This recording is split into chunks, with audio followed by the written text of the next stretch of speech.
और बारान रहमत आज न्यूज़ की सहरी ट्रांसमिशन में एक बार फिर आपको खुशामदीद कहते हैं और इस वक्त हम मौजूद हैं सबा के साथ। अस्सलाम वालेकुम सबा। वालेकुम अस्सलाम। कैसी हैं आप? अल्लाह का शुक्र है, आप कैसे हैं? मैं बिल्कुल ठीक हूँ। क्या ग्रीन ग्रीन चीज़ें आपने सालन में डाली हुई, क्या बना रही हैं बताएं तो। ये शिमला है, मैंने आखिर में ऐड किया। ये है क्रीमी चिकन शिमला। ठीक है। और इसको मैं हिला देती हूँ। वो इसमें बेसिकली जैसे आप कोई भी चिकन का सालन बनाते हैं, अगर उसमें ग्रेवी में क्रीमी फैक्टर ऐड करना होता है तो आप क्रीम डालते हैं, राइट? ठीक है। तो बिल्कुल उसी तरह यही किया है यहाँ पे, क्रीम ऐड करके, ताकि वो पानी का सा सालन ना रहे और उसमें थोड़ा सा वेट ऐड हो जाए क्रीम के थ्रू। ज़्यादा क्रीम ना ऐड करें, कम क्रीम से भी क्रीमी इफ़ेक्ट अचीव हो सकता है। उसके अलावा शिमला है, चिकन है, प्याज टमाटर और तेल में सॉटे करके बोनलेस चिकन के साथ, अदरक लहसुन के साथ उसको सॉटे कर लें। बोनलेस चिकन जल्दी बन जाता है तो इसीलिए ज़्यादा देर पकाना नहीं पड़ता। ये रेडी है थोड़ी देर में रेडी हो जाएगा। अच्छा जी, ड्रिंक क्या बना रही हैं आप ये बताएं? ड्रिंक बड़े मज़े की बनाती हैं ये। ड्रिंक है स्ट्रॉबेरी लेमनेड। स्ट्रॉबेरी लेमनेड, ठीक है। ये बनता कैसे है? तो स्ट्रॉबेरी लेमनेड के लिए आप स्ट्रॉबेरी सॉस यूज़ कर सकते हैं। स्ट्रॉबेरी अगर सीज़न में नहीं है, आजकल आखिरी जाती स्ट्रॉबेरी बाकी है तो वो यूज़ कर लें, या फ्रोज़न स्ट्रॉबेरी भी यूज़ कर सकते हैं।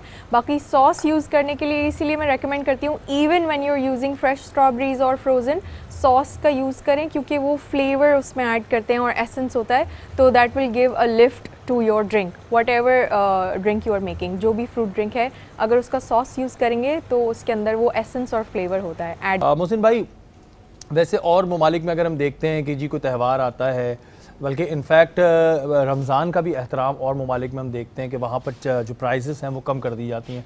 हमारे मुल्क में नाजायज़ मुनाफाखोरी भी हो रही होती है, बढ़ भी रही होती है, जिसमें कुछ ख़ास तबका काम करता है। क्या हुक्म है इनके लिए?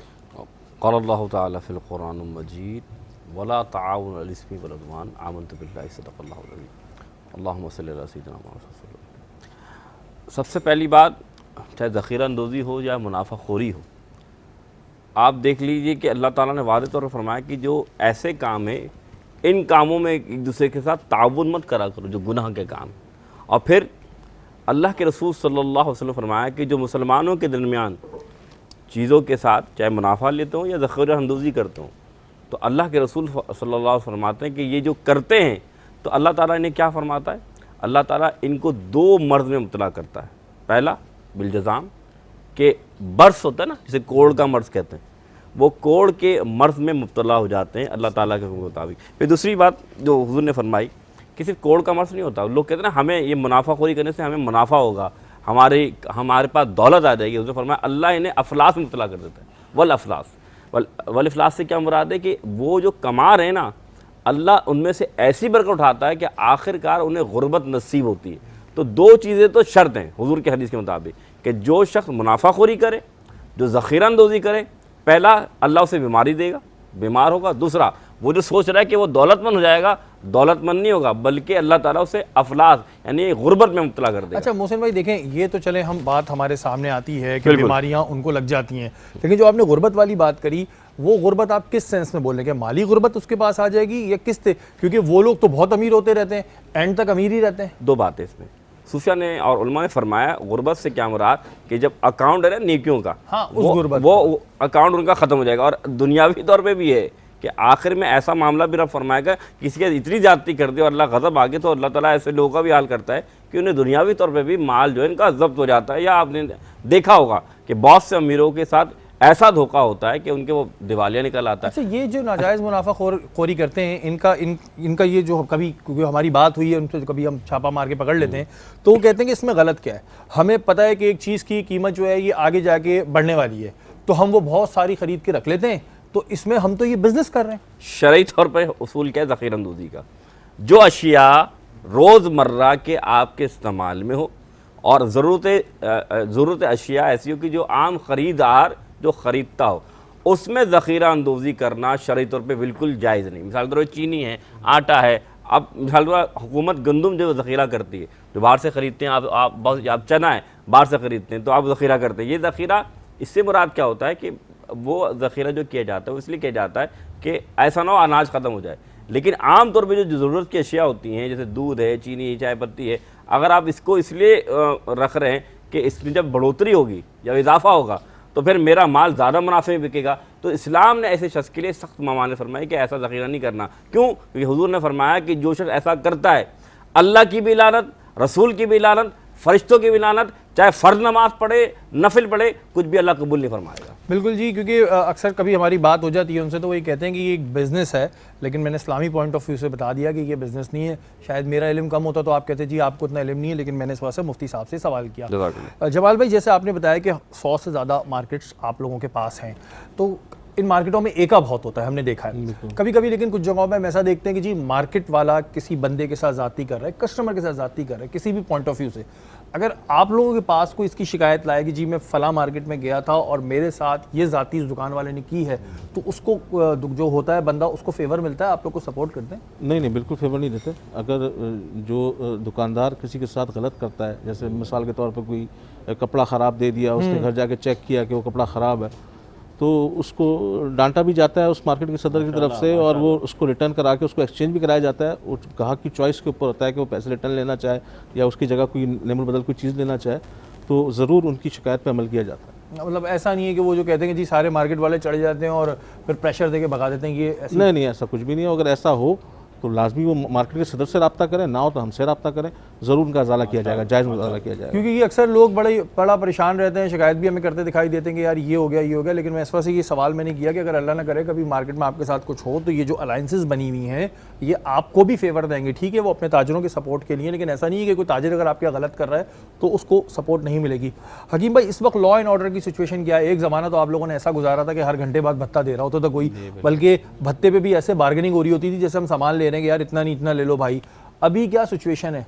अल्लाह का शुक्र है, अभी तो ओवरऑल अगर हम देखें तो बहुत बेहतर है। बत्ताखोरी और टारगेट किलिंग जो होती थी वो तो अब बिल्कुल ख़त्म हो गई है, लेकिन कुछ अर्सा पहले हमने देखा कि स्ट्रीट क्राइम बहुत ज़्यादा बढ़ गया था। उससे परेशानी ज़रूर हो गई थी, सिर्फ ताजरों को ही नहीं, ज़ाहिर है यहाँ के रिहायशियों को, सबको ही।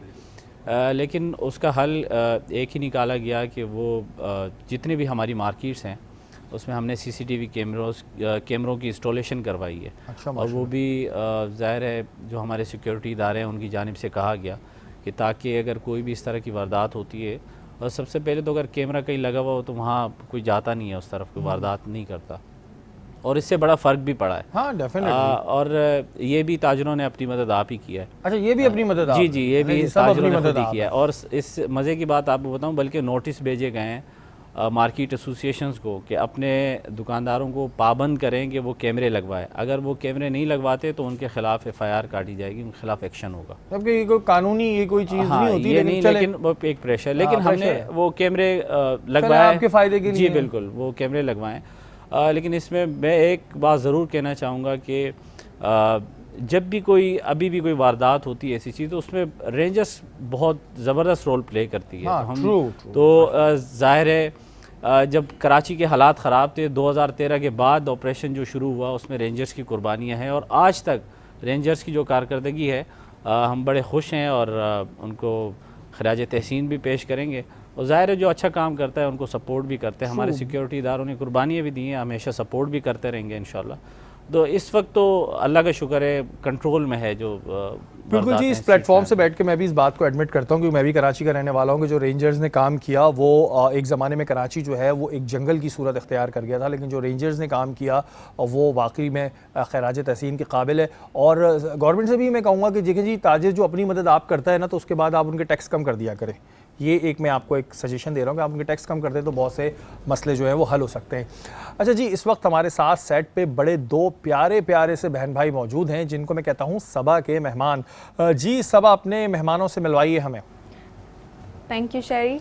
अच्छा जी, यस, हमारे पास आज बहुत प्यारे बच्चे हैं। एक एक करके आप लोग अपना नाम बताओ। मोहम्मद अबील। और आप? अमरिश खालिद। बहुत माशाल्लाह से वो हैं, एक्टिव से बच्चे। आए इनसे थोड़ी सी बातें करते हैं। मुझे बताओ, आप शरारतें करते हो? हाँ। जैसे कि क्या? जैसे कि ये मैं बताऊंगी। अच्छा, स्कूल में कौन से गेम्स खेलते हो? Rock paper scissor. तो कौन जीतता है अक्सर उसमें? 2-3 बच्चे। अच्छा, सही है। आपके कितने फ्रेंड्स हैं स्कूल में? इतना ज़्यादा सोच के बता रहे हैं आपने। अच्छा, ये बताएं कि जो ये आपकी बहन है, ये आपको अच्छी लगती हैं जो बैठी हुई हैं आपके बराबर में? हाँ, क्यों अच्छी लगती हैं आपको? ऐसा क्या करती हैं कि अच्छी लगती हैं? आपकी बात मानती होगी ना, आप बड़े भाई हो ना, आप डांट देते होगे जल्दी जल्दी। आप तंग करती हो भाई को? नहीं, क्यों करना चाहिए? हाथ से जाके करना। घर में कौन अच्छा लगता है ये पूछें इनसे भाई। घर पे बताओ भाई, घर पे कौन अच्छा लगता है आपको? पापा बाबा, क्योंकि अम्मा क्या करती हैं? डांटती हैं। आगे तो आओ, किधर जा रहे हो? आपको डांटती है अम्मी, आपको कोई नहीं डांटता? मम्मा डांटती हैं। अच्छा, बाबा को डांटती हैं मम्मा? हाँ। अच्छा, और अच्छा फिर आपको बाबा पसंद है, यानी अम्मा डांटती हैं तो? बाबा बाहर घुमाने ले जाते हैं, चीज़ें दिलाते हैं इसलिए? घर के कौन से काम करते हो? कोई करते हो? बड़े हो तो करने चाहिए ना। खाना पकाता हूँ। अल्लाह अल्लाह। अच्छा, क्या पकाते हैं? अच्छा बताएं जरा। क्या क्या? पराठा, जबरदस्त। अंडा, वाह भाई, ये तो काम अम्मी आपसे ही करवा रही है। ये सही है, गुड। और आप कुछ बनाती हो? कुछ नहीं। आप सिर्फ खाती हो? अच्छा, बड़े हो की अच्छा। क्या बनेंगी आप? इनसे पूछें ये, बड़े हो की आप क्या बताएं। बनेंगी आप? डॉक्टर, ओह माशाल्लाह। और आप क्या डॉक्टर। बनेंगे? और आप? पायलट, वाह, पायलट। एक डॉक्टर, That's एक nice. पायलट। प्यारे बच्चे हैं ये, और बहुत खुशी भी होती है इनको देख के, और फिर बहुत सारी दुआएं इनके लिए निकलती हैं कि ये आगे जाके इस मुल्क का भी नाम रोशन करे, अपने माँ बाप के लिए भी अच्छे साबित हों। अल्लाह ताला इन बच्चों के नसीब। देख के बात हो रही है ज़ख़ीरा अंदोज़ी और नाजायज़ मुनाफाखोरी के हवाले से। मोहसिन भाई, जैसे कोई शख्स अगर मुनाफाखोरी कर रहा है या थोड़े ज़ायद अपने तौर पैसे ले रहा है, तो क्या जो उसका सारा माल है क्या वो हराम हो जाएगा? जिस पे किया है वही हराम होगा? नहीं, सारे माल की बात नहीं, बात यह है कि जिस शय का उसने ख़ास तौर पे ज़ख़ीरा किया है और वो शय लोगों के लिए मुश्किलात पैदा कर रही है कि अगर वो ना मिले तो लोग मुश्किलात में आ जाएंगे, तो खुसूसन वो माल जो है उसका वो जायज़ नहीं रहेगा उस पर मुनाफा करना। और बकिया माल जो जायज़ तरीके से वो बेच रहा है बिल्कुल हलाल है, वो कमाए उससे करते। लेकिन यहाँ मैं एक बात करना चाहूँगा उन ताजरों के हवाले से जो कि बिला वजह ज़ख़ीरा अंदोज़ी नहीं करते, बल्कि जो मुनाफा जायज़ मुनाफा है इस्लाम ने उसको दिया हुआ है उसको मुनाफा लेते हैं। हुज़ूर ने फरमाया कि जो सादिक यानी कि सच्चा ईमानदार जो ताजिर है उसका हाल क्या होगा?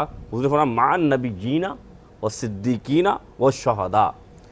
अम्बिया, सादिक और शहीद, कितना बड़ा मर्तबा है। यानी अम्बिया का मर्तबा जो आप बयान नहीं कर सकते, शहदा जो अल्लाह के बहुत करीब हैं, जो सादिक हैं सादिक का बहुत ही ज़्यादा आला मर्तबा है। लेकिन अल्लाह के रसूल फरमाते हैं एक ताजिर जो ईमानदार हो, जब रोज़े में अल्लाह अम्बिया को उठाएगा ना, शहदा को उठाएगा, सच्चों को उठाएगा, तो ये सब साथ साथ चल रहे होंगे, तो अल्लाह ताजिर को भी कहेगा ए ताजिर, तू ना नबी है, तू ना शहीद है, ना तो सच्चा है, लेकिन सच्चे सम्राट के उन मुकाम पर नहीं है, लेकिन आ तो इनके साथ मिलकर मेरी बारगाह में आ। कितना बड़ा मुकाम होगा कि एक शख्स जो ईमानदारी से तिजारत करेगा और जायज़ मुनाफा लेगा तो अल्लाह ये मुकाम उसको अता फरमाए। अच्छा, जब कहते हैं कोई अपनी कोई भी आप चीज़ बेच रहे हो तो अगर उसमें कोई ऐब हो बिल्कुल तो बता के दो, इसकी वजह क्या है? मतलब देखिए, फिर तो चीज़ बिकेगी नहीं। नहीं, बात ये नहीं, बात ये कि ख़ास तौर पे एक मुसलमान, आज आप अगर देखें ना, एशिया में देखें या आप कहीं इंडोनेशिया चले जाएँ, कहीं भी चले जाएँ, इस्लाम जो फैला है ना भाई, इस्लाम किरदार से फैला है। दीन है मामलात का नाम। दीन, नमाज आप पढ़ें लेकिन आपके कोलो फेल में तदाद हो, लोग आपकी बात नहीं मानेंगे। दीन नाम है अल्लाह के रसूल सल्लल्लाहु अलैहि वसल्लम ने जो इस्लाम फैलाया, तो सहाबा कराम ने जब दूसरे ममालिक के तो अपना किरदार पेश किया, जब वो लेन देन करते थे, तिजारत करते थे, तो जो नक्स बता के इसलिए करते थे कि देखो ये मेरा ऐब है माल में, अगर तुम्हें लेना है तो लेने वाले को अगर पसंद, देने वाले ने बयान कर दिया तो इस्लाम ने उस तिजारत को जायज़ करार दे दिया और बरकत भी दे दी। तो असल बात यह है कि आपने जो सवाल किया कि अगर कोई शख्स नक्स बयान करके जो चीज़ बेचता है तो इस्लाम ने इसको फरमाया कि ये लाजमी करना है, अगर नहीं करेगा और नक्स नहीं बयान किया तो ये सारा का सारा माल जो इसने बेचा ये हराम हो जाएगा। अच्छा, क्योंकि मैं देखता हूँ अक्सर ऐसी वीडियोस भी आती हैं कि वो फल दे रहे होते हैं और उसमें से कोई एक दो ऐसे निकालते हैं जान वो डाल देते हैं, पैसे पूरे ले रहे होते हैं। में ये बहुत होता है, बिल्कुल। खास तौर पे जो लोग गाड़ी का कारोबार कर रहे होते हैं उनके साथ में देखता हूँ उन्हें पता होता है इस गाड़ी में क्या मसला है क्या नहीं है, और फिर ये चीज़ें करते हैं, तराजू में हेरफेर करते हैं। एक कोई भी अमल हो, चाहे फल हो, लिबास हो, कुछ भी हो, नक्स है तो लाजमी बयान फरमाना है, वरना फिर वो माल जायज़ नहीं रहेगा। और अल्लाह माफ़ करे, हम तो देखते हैं बकरीद के दिनों में जानवरों के अंदर भी बेचारों के साथ कोई प्रॉब्लम होता है, वो तक भेज देते हैं, कुर्बानी के जानवरों को नहीं छोड़ते, फिर ऐसा पैसा या तो बीमारी में निकलता है या फिर कहीं और निकलता है, तो खुदारा ना किया करें। जमाल भाई, जो मैंने शुरू में बात की थी, जो एक रमज़ान मुबारक से पहले प्राइस लिस्ट बनती है, क्या आप लोगों को उसमें बिठाया जाता है, आप लोगों से उसमें मशवरा किया जाता है कि भाई ये आप लोगों को कितने का पड़ रहा है, या पूरी मार्केट में जो लोग हैं इन्हें कितने का पड़ रहा है, अब हम इसको अशिया खुर्दनोश को कितने का लगाएं, ऐसा कुछ होता है? बिल्कुल होता है, लेकिन ये गुज़श्ता चंद साल पहले की बात है कि उस वक्त तक ये होता आया था कि वो जैसे जोड़िया बाज़ार से लेते थे, अजनास का रेट ले लेते थे, टी एसोसिएशन वालों से रेट ले लेते थे। गुज़श्ता 2 साल से अब ये चीज़ नहीं देखने में आ रही, बस खुद ही बनाते थे। हाँ, अब ये खुद बनाते हैं। अच्छा, दूसरा इसमें काफ़ी चीज़ें हैं कि एक तो आपकी पाकिस्तान में एक पैदावार है एक चीज़ की, ठीक है, उसके रेट तो आप यहाँ से ले सकते हैं। कुछ चीज़ें इंपोर्टेड हैं, वो भी आपने लिस्ट में डाली हुई हैं। अच्छा, इम्पोर्टेड भी डाली? इम्पोर्टेड भी डाली हुई है, जैसे अब चाय है वो इम्पोर्टेड आइटम है, वो आपके मुल्क की पैदावार नहीं है, और उसको आपको आप पता कैसे, भी नहीं है वो कितने का ले रहा है बेचारा। हाँ, तो आप या तो उसको पहले उस एसोसिएशन से रब्ता करें, पाकिस्तान टी एसोसिएशन मौजूद है, तो उनको उनके 2 नुमाइंदे बुलाएं। 2 साल पहले तो ये चीज़ें होती आई हैं, लेकिन 2-3 साल से बंद हो गई हैं, और जिस वक्त होती हैं हमारे इलम में नहीं होता कि कहाँ, वो सिर्फ जोड़िया बाज़ार तक महदूद होकर रह गई है। तो जमाल भाई, इससे फिर कितना प्रॉब्लम आता है, क्योंकि जो कस्टमर आ रहा है वो अपने हाथ में प्राइस लिस्ट लिया हुआ है कि यार इस पे तो ये लिखा है। जो आपने इंपोर्टेड आइटम्स की बात की, उसका तो इन्हें पता ही नहीं है कि जो भी बेचारा ले रहा है वो कितने में ले रहा है, उससे जब पूछा नहीं गया तो फिर किस हैसियत से डाल दिया गया कि भाई इसको लिस्ट में डाल दो कि इतना कर देंगे, अपनी मर्जी से? बस अपनी मर्जी से, क्योंकि इस दफ़ा तो मैंने खुद भी प्राइवेटली कोशिश की कि हमारी पाकिस्तान टी एसोसिएशन ने कि किसी तरह रब्ता किया जाए इन लोगों से कि क्या इस तरह प्राइस में क्या रेट होंगे क्या नहीं होंगे।